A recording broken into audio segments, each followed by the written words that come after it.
आम्हाला आमच्या हक्काचं आरक्षण पाहिजे, त्यासाठी आज संघर्ष सुरू आहे. तुटक जाऊन दे रे, टाकीशन टकोऱ्यात माया बोलू दे मला जरशी. ते मग फाडफाड फाडफाड फाडफाड वाजवायला मला मुख्यमंत्री झाले का आरक्षण घेऊन. मला काही मिळत लागा ना, ते काय वाजायला लागला आधी. आणि ते काय घेतलं मोठं वाजलं, मी वर बघितलं म्हणलं हेलिकॉप्टर उतरत येते खाली शिडी लिहून. आता पण त्यानंतर वेगळंच कळालं, काहीतरी शेतकऱ्याचं काहीतरी सहल होती. त्याला कळ ना संडास लागली तरी बी ते कळून घे ना. हे मराठी कशासाठी एक आलेत. या मुख्यमंत्री आणि दोन उपमुख्यमंत्र्यांना माझी आज चंपावती नगरीतून विनंती आहे.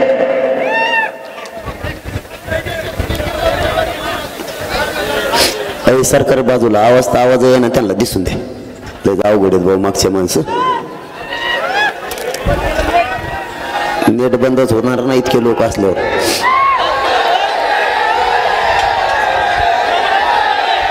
काय झालं? हा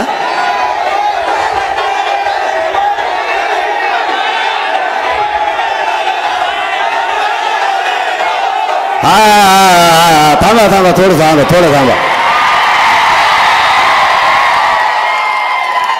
आणि मग मी कशाला आलोय?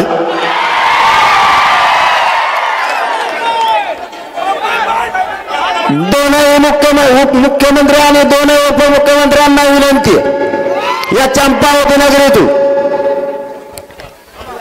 इथं 1-1 वर्षाचे लेकरं सुद्धा मांडीवर घेऊन माता मावल्या बसल्यात. इथं 70 ते 90 वर्षाचे आजोबा आणि आजी सुद्धा बसली. आमची सगळ्यांची योजना एकच आहे, मराठ्यांच्या लेकराला आता आरक्षण मिळवून द्यायचं, त्याशिवाय मागे हटायचं नाही. सरकारने शहाणपणाची भूमिका घ्या. त्या व्यक्तीचं ऐकून जर तुम्ही मराठ्यावर अन्याय केला तर तुम्हाला जळ जाईल. त्याचं ऐकू नका. असा उद्देश दिसायला लागलाय. देशातले जेवढे राज्य त्या राज्यातली मोठी जात संपवण्याचा तुम्ही घाट घातला असा अंदाज दिसायला लागलाय. पण शेवटी एकदा जर मोठा सगळा समुदाय खवळला, शांततेत काय होईना, तुमचा सुपडा साफ झाला म्हणून समजा.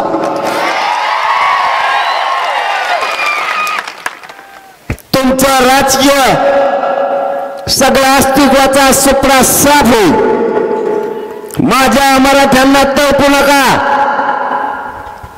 नवीन पद्धत राबवू नका. तुम्ही एकदा प्रयोग केलाय, तुम्हाला आतापर्यंत तुम्ही केलेल्या अंतर्वालीतल्या प्रयोगाचं भोगावं लागलंय. आता सावध व्हा. कोपऱ्यातल्या करोडोच्या संख्येनं मराठा समाज एकत्र आलाय आणि हलायला सुद्धा तयार नाही. तुम्ही सामंजस्यानं ठरल्याप्रमाणे मराठा समाजाला आरक्षण द्या. त्याचं ऐकून जर तुम्ही मराठ्यावर अन्याय केला तर आता पुढचं होणारं आंदोलन तुम्हाला 100% जड जाणार.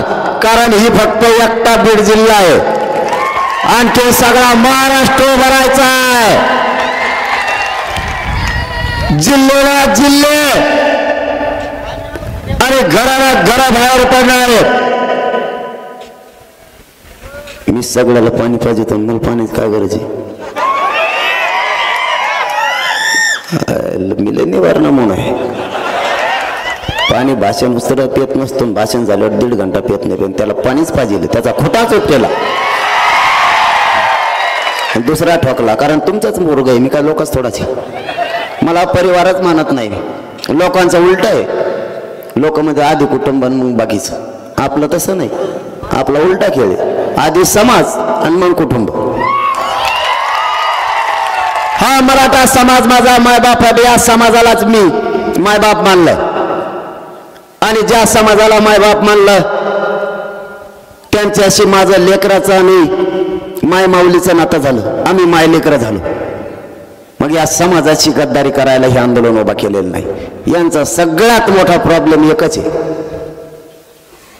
ऐ बापाई दिठवून मोबाईल बाबा आला काय तुला पण मुंबईहून फोन दुट्टे खालटे कुलशी मग होकायला लागला मग इकडं मग इसरून जात असतो.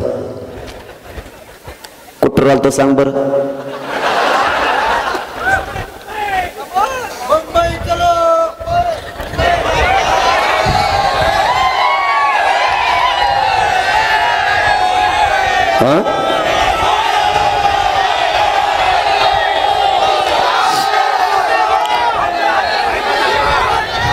या महाराष्ट्रातल्या मराठा समाजाला परिवार मानलं आणि या समाजासाठी पूर्ण जीवनच अर्पण केलंय.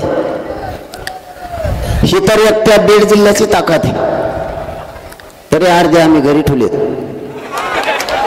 तिथले काम सांभाळायला पुरे जर आले ना आम्हाला 7-8 चेक लागत. महाराष्ट्रातल्या कानाकोपऱ्यातून मराठा समाज आंदोलनात सहभागी झालाय. माय बापा तुम्हाला शब्द देतोय, तुमची एकजुटीची ताकद मी जिवंत आहे तोपर्यंत व्हायला नाही जाऊन जाणार.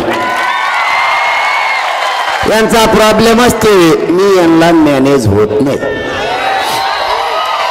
सगळ्यात मोठा प्रॉब्लेम असेल तर ते, कारण काय झालंय मन पैसे जमत नाही, पदाचं मिळ जमत नाही आणि इंग्लिशचं मत कदर झालाय पुरा जमतच नाही. आयला ते म्हणतात मग हे जमत नाही म्हणलं तर मग आरक्षणच द्यावं लागत. काय चुकीचं करतोय मी काय चुकीचं केलं? मी खाऊन जगण्यासाठी नाही आलो. खाऊन जगण्यासाठी तर